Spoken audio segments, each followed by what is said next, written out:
Hello అందరికీ నమస్కారం. Welcome back to let's learn holistically సమగ్రంగా నేర్చుకుందాం. Already we have discussed unit 1 top 50 questions. Today we are going to discuss unit 2 top 50 questions. First question, what are the two primary language skills discussed in unit 2? So ఈ question ఎందుకు ఇచ్చాం?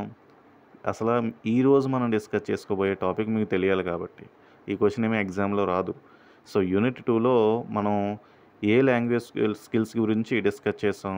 Yes, listening, speaking గురించి ఉందన్నమాట unit 2లో. So ఈరోజు మనం ఈ listening, speaking అనేటువంటి ఈ 2 స్కిల్స్లో టాప్ 50 క్వశ్చన్స్ని డిస్కస్ చేద్దాం. యూనిట్ 3 వచ్చేసి రీడింగ్ అండ్ రైటింగ్ గురించి ఉంటుంది. సో కాబట్టి చాలా మైన్యూట్గా మనం డిస్కస్ చేస్తాం, ఎందుకంటే ఓన్లీ 2 స్కిల్స్ మీద 50 క్వశ్చన్స్ అంటే ఆలోచించుకోండి. సో చాలా వెరీ ఇంపార్టెంట్ క్వశ్చన్స్ అనేవి దీనిలో వస్తాయి. ఓకే, సెకండ్ క్వశ్చన్ చూద్దాం. Which skill is developed first in language learning? Option A writing, option B reading, option C listening, option D grammar. Yes, మీరు అనుకున్నట్లుగా లిజనింగ్ అనేది దీనికి ఆన్సర్ అవుతుంది. ఎందుకంటే మన లాంగ్వేజ్ లెర్నింగ్లో LSRW అంటాం. సో ఎల్ అంటే లిజనింగ్ అంటే శ్రవణం, స్పీకింగ్ అంటే మాట్లాడడం అంటే భాషణం, రీడింగ్ అంటే పఠనం చదవడం, రైటింగ్ అంటే రాయడం, సో లేఖనం అంటాం. సో దీంట్లో ఫస్ట్ ఎప్పుడు కూడా లాంగ్వేజ్ లెర్నింగ్ అనేది లిజనింగ్తో మొదలయ్యి రైటింగ్తో పూర్తవుతుంది. So LSRW. సో దీంట్లో మనకి ఫస్ట్ ఏంటి అని అడిగాడు కాబట్టి listening is our answer. Next question, listening and speaking are classified has what type of skills? Option A receptive and productive skills, option B passive and active skills, option C cognitive and analytical skills, option D verbal and non verbal skills.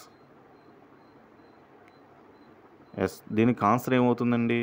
So మనకి దీనికి answer తెలియాలంటే అసలు ఈ options ఏంటనేమో మనకు తెలియాలి. So first of all LSRW అంటున్నాం కదా, దీంట్లో L and W listening and reading అంటే శ్రవణం మరియు పఠనం, ఇవి రెండు కూడా రిసెప్టివ్ స్కిల్స్ అవుతాయండి. ఎందుకంటే ఎదుటి వ్యక్తులు చెప్పింది మనం వింటాం, రిసీవ్ చేసుకుంటాం, కాబట్టి లిజనింగ్ అనేది రిసెప్టివ్ స్కిల్.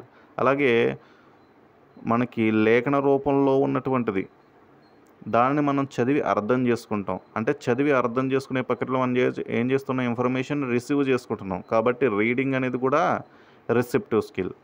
మరి మన ఎదుటి వ్యక్తితో మాట్లాడుతున్నాం అంటే ప్రొడ్యూస్ చేస్తున్నాం మన వాయిస్ని, కాబట్టి స్పీకింగ్ అనేది ప్రొడక్టివ్ స్కిల్. అలాగే మన మైండ్లో ఉన్నటువంటి ఆలోచనలు అక్షర రూపంలో మనం రాస్తున్నాం అంటే అది కూడా ప్రొడక్షనే కదా. సో కాబట్టి రైటింగ్ కూడా productive skill. Speaking and writing are productive skills, listening and reading are receptive skills. ఇక్కడ ఏమడిగాడు? లిజనింగ్ అండ్ స్పీకింగ్ ఆర్ అన్నాడు. సో లిజనింగ్ ఏ స్కిల్? Receptive skill. స్పీకింగ్ ఏ స్కిల్? Productive skill. సో కాబట్టి option A is our answer. Next question, what is the primary role of listening in language acquisition? So language acquisition అంటే భాషా సముపార్జనలో listening యొక్క primary role ఏంటి, listening యొక్క పాత్ర ఏంటి అని అడుగుతున్నాడు. Option A strengthening comprehension speaking skills, option B improving handwriting skills, option C enhancing sentence structuring in writing, option D memorizing vocabulary list. So language నేర్చుకోవడంలో శ్రవణం యొక్క పాత్ర ఏంటి అని అడుగుతున్నాడు. సో వినడం యొక్క పాత్ర ఏంటి? ఎస్, మనకి హ్యాండ్ రైటింగ్ స్కిల్స్ని డెవలప్ చేస్తుందా, రైటింగ్ని డెవలప్ చేస్తుందా, లేదంటే వొకాబులరీ లిస్ట్ని బట్టి పట్టడానికి ఉపయోగపడుతుందా, లేదంటే ఎదుటి వ్యక్తి చెప్పింది అర్థవంతంగా విని మనం మాట్లాడడానికి ఉపయోగపడుతుందా? ఎస్, లిజనింగ్ అనేది ఎందుకు ఉపయోగపడుతుందంటే మనం ఎదుటి వ్యక్తి చెప్పింది శ్రద్ధగా విని అర్థం చేసుకుని మనం రేపు మాట్లాడడానికి అది ఉపయోగపడుతుంది. కాబట్టి strengthening comprehension and speaking skills అనేది రైట్ అవుతుంది అన్నమాట. సో ఆప్షన్ ఏ అనేది రైట్ అవుతుంది. ఇక్కడ చూడండి, హ్యాండ్ రైటింగ్, వొకాబులరీ ఇవన్నీ కూడా మనకి ఈ రెండు అయితే రైటింగ్ స్కిల్స్లోకి వస్తాయి. ఇక్కడ మెమరైజేషన్ అనేది మనం ఎప్పుడు కూడా కన్సిడర్ చేయకూడదు, ఎందుకంటే బట్టి పట్టడం దాన్ని ఎప్పుడు కూడా ఎంకరేజ్ చేయకూడదు మనం. కాబట్టి option A is our answer అవుతుంది. Next question, why is speaking considered a productive skill. స్పీకింగ్ని ఎందుకు ప్రొడక్టివ్ స్కిల్గా కన్సిడర్ చేస్తాం? Option A, it involves producing language for communication. Option B, it helps in reading comprehension. Option C, it focus only on pronunciation. Option D, it is more important then listening. So స్పీకింగ్ని ఎందుకు productive స్కిల్గా consider చేయాలి? So ఎందుకంటే మనం మాట్లాడుతున్నప్పుడు మనం produce చేస్తున్నాం కదా మన వాయిస్ని, కాబట్టి that is the productive skill. So it involves producing language for communication. So option A is our answer. Next question. What is the definition of listening? Option A, the ability to hear sounds around us. Option B, the process of receiving, constructing meaning from and responding to spoken language. Option C, a method of memorizing information. Option D, a passive way of understanding language. So listening అంటే మీకు తెలియాలి, listening అంటే కేవలం ఎదుటి వ్యక్తులు చెప్పింది వినడం మాత్రమే కాదు, మన చుట్టూ జరుగుతున్నటువంటి సౌండ్స్ని వినడం మాత్రమే కాదు. సో అది హియరింగ్ అవుతుంది. సో హియరింగ్కి లిజనింగ్కి తేడా తెలియాలి. సో హియరింగ్ అనేది ప్రతి సౌండ్ని మనం వింటూ ఉంటాం, చుట్టుపక్కల మనం చదువుతున్నప్పుడు ప్రతి సౌండ్ వస్తుంది, ఆ సౌండ్ వింటూ ఉంటాం. So that is hearing. కానీ క్లాస్ని వింటాం కదా, కాన్సన్ట్రేషన్తో అర్థవంతంగా వింటాం కదా, అర్థం చేసుకుంటాం కదా, సో అది లిజనింగ్ అవుతుందన్నమాట. సో కాబట్టి ఆప్షన్ ఏ అనేది అవ్వడానికి ఛాన్స్ ఉంది ఇక్కడ. లిజనింగ్ అనేది the ability to hear sounds around us, చుట్టుపక్కల సౌండ్స్ వినడం అంటే లిజనింగ్ అంటే కాదు, అది హియరింగ్ అవుతుంది. సో మరి the process of receiving, constructing meaning from, మనం ఏదైతే ఎదుటి వ్యక్తి చెప్పింది వింటామో ఆ విని అర్థం చేసుకుని దానికి రెస్పాండ్ అవ్వగలిగేటువంటి శక్తినిచ్చేది లిజనింగ్ అన్నమాట. సో కాబట్టి option B is our answer అవుతుంది. Next question. What are the two types of listening? Option A, active and passive listening. Option B, logical and inferential listening. Option C, verbal and non verbal listening. Option D, structural and functional listening. So లిజనింగ్కి సంబంధించి మనకి two types ఉంటాయండి, అదే active and passive listening. Active listening అంటే మనకి already discuss చేసాం listening డెఫినేషన్లో. So అర్థవంతంగా వినడం, శ్రవణం అన్నమాట. సో ఇంకా పాసివ్ లిజనింగ్ అంటే హియరింగే, మన చుట్టూ ఉన్నటువంటి ఏదైతే సౌండ్స్ ఉంటాయో వాటిని వినటం, వాటికి అర్థం ఏమో మనం తెలుసుకోం, జస్ట్ వినూరుకుంటాం, దట్ ఈజ్ పాసివ్ లిజనింగ్ అన్నమాట. కాబట్టి option A is our answer. Next question. Active listening require the listener to. Option A, pay close attention and respond appropriately. Option B, ignore the speaker's expression. Option C, memorise the speaker's words. Option D, focus only on speaker's voice tone. So active listening అంటే already మనం discuss చేసాం, యాక్టివ్గా మనం వినడం శ్రవణం అన్నమాట. So దానికి ఏముండాలి? అటెన్షన్ ఉండాలి. మనం ఎదుటి వ్యక్తి చెప్పేటప్పుడు అటెన్షన్తో వినాలి. సో రెస్పాండ్ ప్రాపర్గా అవ్వాలి దానికి తగినట్లుగా. సో అది యాక్టివ్ లిజనింగ్ అవుతుంది. కాబట్టి ఆప్షన్ ఏ అనేది మన ఆన్సర్ అవుతుంది. What is an example of passive listening? Option A, watching a lecture and taking notes. Option B, listening to music while doing another task. Option C, engaging in a discussion. Option D, summarizing a podcast after listening. So మీరే చెప్పేస్తారు దీనికి answer. Yes, ఇక్కడ passive లిజనింగ్కి example అడిగాడు కాబట్టి music వింటూ, వేరే work చేసుకుంటూ music వింటూ ఉంటాం, దాంట్లో లిరిక్ మీద దాని మీద ఏమీ కాన్సన్ట్రేషన్ చెయ్యమేమి, జస్ట్ మనకి ప్లెజర్ కోసం వింటూ ఉంటాం. కాబట్టి ఆప్షన్ బి అనేది మన ఆన్సర్ అవుతుంది. Next question. What does listening for gist means? Listening for gist అంటే ఏంటి? Option A, understanding the main idea of a spoken message. Option B, focusing only on specific words. Option C, ignoring context clues. Option D, repeating the speaker's words. So listening for gist అంటే ఏంటంటే, gist అంటే just overall idea ఏదైతే ఉంటుందో, overall main idea ఏదైతే ఉంటుందో దాన్ని gist అంటాం. So దానికోసం మనం వింటూ ఉంటే దాన్ని లిజనింగ్ ఫర్ జిస్ట్ అంటాం. సో కాబట్టి ఆప్షన్ ఏ అనేది మన ఆన్సర్ అవుతుంది. Understanding the main idea of a spoken message. So ఎవరైతే మాట్లాడినటువంటి ఆ యొక్క మెసేజ్ ఉంటుందో దాంట్లో మనం మెయిన్ ఐడియాని మాత్రమే తీసుకుంటే that is listening for gist అంటాం. Next question, which listening skill involves identifying key details such has numbers, names and dates? So A listening skill ఉపయోగించి మనం నెంబర్స్ని, డేట్స్ని, సో అలా ఒక కీ డీటెయిల్స్ని, స్పెసిఫిక్ డీటెయిల్స్ని మనం తెలుసుకుంటాం అంటే option A inferential listening, option B predictive listening, option C listening for specific information, option D general listening. Yes, ఇక్కడ listening for specific information అనేది మన ఆన్సర్ అవుతుంది. ఎందుకంటే మనం దీంట్లో జిస్ట్ కోసం వినం, స్పెసిఫిక్ ఇన్ఫర్మేషన్ కోసం వింటూ ఉంటాం. అంటే మనకి రైల్వే అనౌన్స్మెంట్ జరిగేటప్పుడు ట్రైన్ ఏ టైంకి వస్తుంది అని వింటాం కదా, సో అంటే టైం. అలాగే ఏ నెంబర్ ప్లాట్ఫామ్పై వస్తుంది వింటాం అంటే నెంబర్. సో దానికోసం వినడాన్నే మనం ఏమంటాం ఇక్కడ లిజనింగ్ ఫర్ స్పెసిఫిక్ ఇన్ఫర్మేషన్ అంటాం.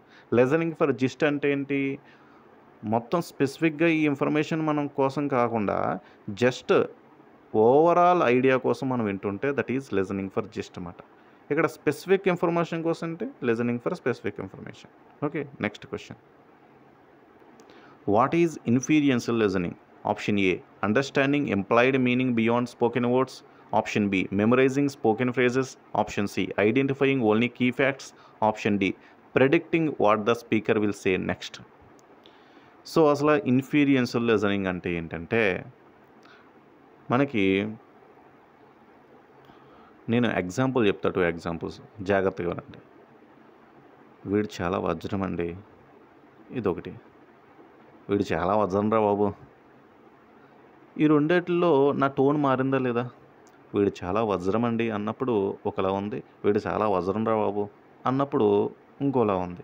ఇలా స్పీకర్ టోన్ని బట్టి అతను పాజిటివ్గా చెప్తున్నాడా, నెగిటివ్గా చెప్తున్నాడా, అసలు ఏ విధంగా చెప్తున్నాడు అని మనం అర్థం చేసుకోగలిగితే దట్ ఈజ్ ఇన్ఫీరియన్షియల్ లిజనింగ్ అన్నమాట. అంటే నేను మాట్లాడే స్పోకెన్ వర్డ్స్ రెండు సేమే, ఇది వజ్రం అంటున్నాను నేను. సో వజ్రం అన్నప్పుడు ఆ యొక్క స్పోకెన్ వర్డ్స్ సేమే, కాకపోతే నా టోన్ మారింది. సో టోన్ మారినప్పుడు ఒకటి పాజిటివ్గా ఉంది, ఒకటి నెగిటివ్గా ఉంది.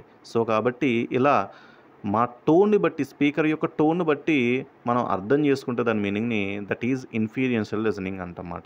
అంటే understanding employed meanings beyond the spoken words, spoken వర్డ్స్ని దాటి మనం అర్థం చేసుకోగలిగితే ఆ టోన్ని బట్టి దట్ ఈజ్ ఇన్ఫీరియన్షియల్ లిజనింగ్ అంటాం. కాబట్టి option A is our answer. What is the predictive listening? Option A guessing the next part of a conversation based on context, option B listening for exact details, option C understanding foreign accents, option D recognizing background noise. So మన question చదవగానే అర్థమైపోవాలి, predict అంటే అంచనా వేయడం, next ఏం జరుగుతుందని ఊహించడం. So కాబట్టి guessing the next part of a conversation based on context is our answer. Option A is our answer. Next question, speaking is a dash skill. Option A passive, option B productive, option C writing based, option D non verbal. Yes, we already discuss. Speaking అనేది productive skill, listening అనేది receptive skill, reading అనేది receptive skill, speaking writing as productive skills. Okay, next question, what does fluency in speaking means? స్పీకింగ్లో fluency అంటే ఏంటి? Option A speaking smoothly and naturally, option B using complex vocabulary only, option C speaking in short sentences, option D focusing only on grammar rules. So fluency అంటే ఏం లేదు, మనకి pauses లేకుండా మాట్లాడగలగడాన్ని, pauses లేకుండా స్పీడ్గా మాట్లాడగలగడాన్ని మనం ఏమంటామండి? ఫ్లూయెన్సీ అంటాం. సో అంటే స్మూత్గా, నేచురల్గా నేటివ్ లాంగ్వేజ్ మాట్లాడినట్టే అదర్ లాంగ్వేజ్ కూడా మాట్లాడుతున్నాడు అనుకో, ఆఫ్ కోర్స్ అతనికి ఫ్లూయెన్సీ ఉన్నట్లే ఆ లాంగ్వేజ్లో. కాబట్టి స్మూత్గా, న్యాచురల్గా మాట్లాడగలగడాన్నే ఫ్లూయెన్సీ అంటాం. కాబట్టి option A is our answer. Next question, what does accuracy in speaking refers to? So accuracy అంటే ఖచ్చితత్వం అని అర్థం అండి. సో స్పీకింగ్లో ఖచ్చితత్వాన్ని ఏ చెప్తుంది? Option A correct use of grammar, pronunciation and vocabulary, option B speed of speaking, option C using only common words, option D avoiding pauses in speech.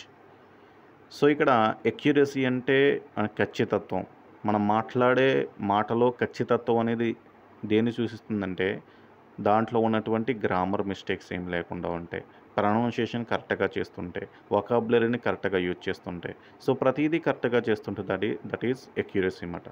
So కాబట్టి option A is our answer అవుతుంది. Speed of స్పీకింగు, లేకపోతే common words use చేయడం, avoiding pauses, ఇవన్నీ కూడా మనకి ఫ్లూయెన్సీలోకి వస్తాయి. So మనకి ఎక్యురసీలోకి రావాలంటే గ్రామర్ని, ప్రొనౌన్సియేషన్ని, వొకాబులరీని ఖచ్చితంగా కరెక్ట్ వేలో యూజ్ చేస్తుంటే దట్ ఈజ్ ఎక్యురసీ. కాబట్టి option A is our answer. Next question, why is pronunciation important in speaking? Option A, it ensures clear communication and understanding. Option B, it helps in writing skills. Option C, it makes speech sound more formal. Option D, it is not necessary for fluency. So pronunciation అనేది ఎందుకు important? Yes, pronunciation కరెక్ట్గా ఉన్నట్లయితే మన communication, ఎదుటి వ్యక్తి మనం మాట్లాడింది అర్థం చేసుకోగలుగుతాడు. సో కాబట్టి option A is our answer అవుతుంది. Next question, what is intonation in speaking? Option A, the rise and fall of voice pitch. Option B, the speed of speaking. Option C, the ability to speak in complete sentences. Option D, the use of gestures. So intonation అంటే ఏంటి? Intonation అంటే భాషలో హెచ్చు తగ్గులని, మనం మాట్లాడేటువంటి ఈ యొక్క భాషణంలో హెచ్చు తగ్గులనే మనం ఇంటోనేషన్ అంటాం. That is the rise and fall of voice pitch. So పిచ్లో high pitch, low pitch, so అలా పెద్దగా నెమ్మదిగా మాట్లాడతాం చూడండి. సో అలా వాయిస్లో పిచ్లో తేడాలనే మనం ఏమంటాం? ఇంటోనేషన్ అంటాం. కాబట్టి option A is our answer. Next question, what is an oral discourse? Option A, a written essay. Option B, any spoken form of communication. Option C, silent reading of passage. Option D, a grammar based test. Oral discourse అంటే భాషణం ద్వారా మనం వ్యక్తపరిచేటువంటి discourse అన్నమాట. అంటే మనకి story telling కానీ, so ఇలా నెరేటివ్ కానీ, ఇవన్నీ కూడా ఓరల్ డిస్కోర్స్లోకి వస్తాయి. సో ఎనీ స్పోకెన్ ఫామ్, మనం మాట్లాడేది ఏ విధమైందన్నా, అది స్టోరీ చెప్తున్నా, కథ చెప్తున్నా, నాటకం చెప్తున్నా, లేకపోతే ఒక డైలాగ్ చెప్తున్నా, ఇవన్నీ కూడా దేంట్లోకి వస్తాయి? ఎస్, ఓరల్ డిస్కోర్స్లోకి వస్తాయి. Any spoken form of communication is our answer. Option B. Next question, which of the following is not an example of oral discourse? Oral discourse అంటే ఏంటో తెలుసుకున్నారు కదా. ఓరల్ డిస్కోర్స్ కానిది ఏంటో చెప్పండి అప్పుడు. Option A, story telling. Option B, dialogue. Option C, writing a report. Option D, debate. Yes, story telling అంటే మీరు మాట్లాడతారు, చెప్తారు. డైలాగ్ మీరు మాట్లాడతారు. డిబేట్ మీరు మాట్లాడతారు. కానీ రైటింగ్ ఏ రిపోర్ట్ అనేది మీరు రాస్తారు. సో కాబట్టి option C is our answer అవుతుంది. ఏది కాదు అని అడిగాడు కాబట్టి.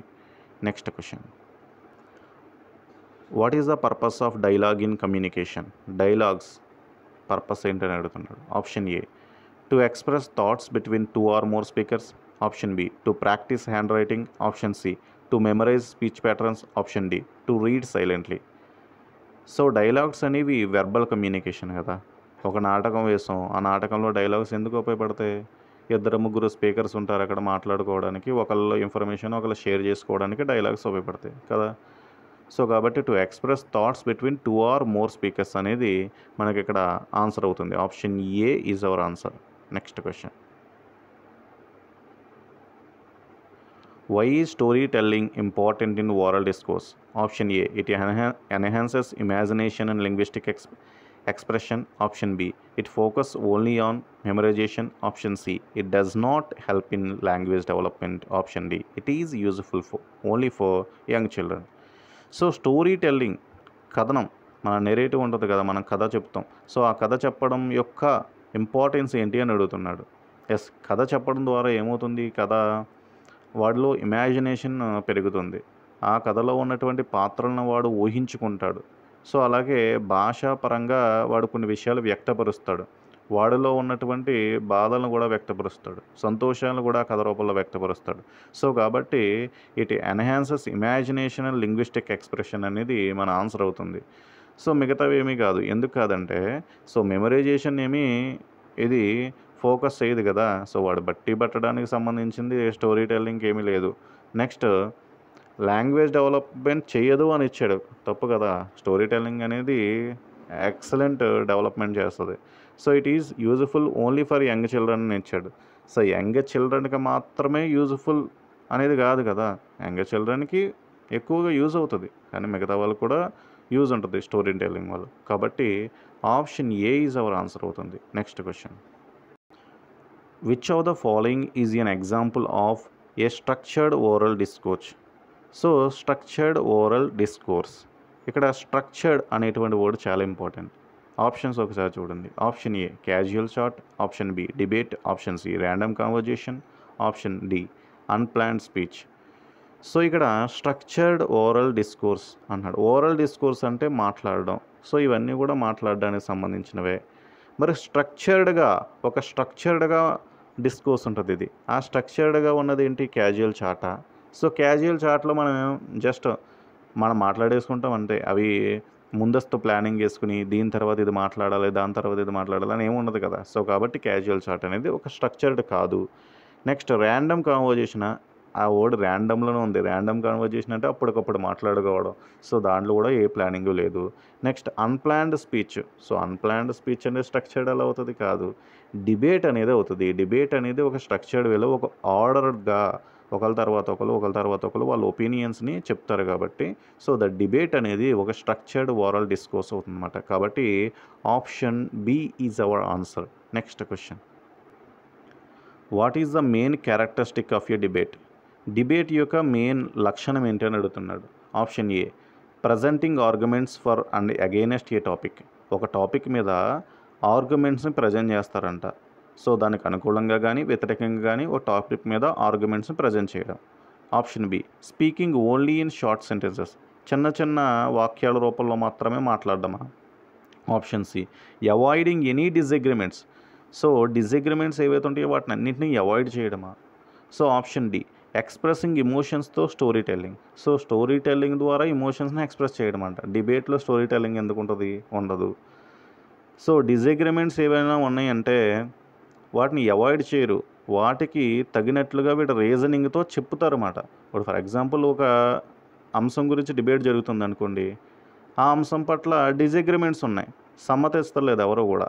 సో అసమ్మతి ఉంది, అసమ్మతి ఉన్నప్పుడు వీళ్ళు ఏం చేస్తారు, దాన్ని అవాయిడ్ చేసేస్తారా, అవాయిడ్ చేయరు. అసమ్మతి ఉన్నప్పుడు వీళ్ళకి ఏం చేస్తారు, దానికి తగ్గట్టుగా వీళ్ళు మరొక అంశాన్ని రుజువు చూపిస్తూ వీళ్ళ వాక్యం నెగ్గేటట్లుగా చేసుకుంటారు డిబేట్లో. సో ఎప్పుడు కూడా డిబేట్ అనేది ఏంటంటే ఒక డిఫెండ్ చేసుకోవడం, అలాగే ఎదుటి వ్యక్తి చెప్పింది తప్పని నిరూపించడం, సో మనం చెప్పేది కరెక్ట్ అని చెప్పడం, సో దీనికోసం అనేక సాక్ష్యాలు చూపించడం, ఇది డిబేట్లో ఉండేది. కాబట్టి presenting arguments for and against a topic అనేది మన ఆన్సర్ అవుతుంది. Option A is our answer. How does role playing help in speaking skills. So speaking స్కిల్స్లో రోల్ ప్లే అనేది ఎలా హెల్ప్ చేస్తుంది. రోల్ ప్లే అంటే ఏంటి, పాత్రాభినయం అంటాం. సో ఇప్పుడు ఒక గాంధీ గారు పాత్రను వేస్తాడు, సో అంటే గాంధీ గారు పలికినటువంటి పదాలన్నీ కూడా నేర్చుకుని పలుకుతాడు. సో అలాగే సత్య హరిశ్చంద్ర నాటకం వేసినప్పుడు సత్య హరిశ్చంద్ర ఏకపాత్రాభినయం వేస్తాడు, వేషం వేసుకుని సత్య హరిశ్చంద్రులా నటిస్తాడు. అప్పుడు నటించినప్పుడు ఏమవుతుంది, ఆటోమేటిక్గా ఆ సంస్కృత పదాలు కానీ ఆ పద్యాలు కానీ ఆటోమేటిక్గా నేర్చేసుకుంటాడు కాబట్టి అవి వాడి నోట కూడా వస్తాయి. సో అంటే స్పీకింగ్ స్కిల్స్లో రోల్ ప్లే అనేది ఎలా హెల్ప్ అవుతుంది. Option A by allowing learners to practise real life conversations. Option B by making students memorising answers. Option C by focusing only on grammar rules. Option D by improving spelling ability. So ఇక్కడ spelling ability, grammar rules ఇవన్నీ కాదు. So మనకి option A option బిలో మీకు doubt వస్తుంది. So option B అనేది అస్సలు కాదు, ఎందుకంటే మెమరైజింగ్ ఆన్సర్స్ అనేది కాదు. ఇక్కడ రోల్ ప్లేలో మనం ఏమనుకుంటాం, వాడు ఏవైతే డైలాగ్స్ ఉంటాయో వాటన్నిటిని బట్టేసి అవి గుర్తించుకుని చెప్పేస్తాడు కదా, కాబట్టి మెమరైజింగ్ ఆన్సర్స్ ఏమవుతుందేమో అనుకుంటాం.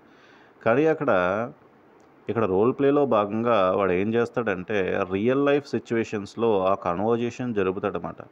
సో ఎదుటి వ్యక్తితో ఆ కన్వర్జేషన్ జరపడం ద్వారా వాడు భాషను మాట్లాడతాడు తప్ప మెమరైజింగ్ ఆ డైలాగ్స్ అన్నీ బట్టేసి కేవలం అవి మాత్రమే ప్రొడ్యూస్ చేయడు, వాడి వేలో చెప్తాడు, అర్థం చేసుకుంటాడు. కాబట్టి ఆప్షన్ బి అనేది ఆన్సర్ అవుతుంది. Option A is our answer అవుతుంది.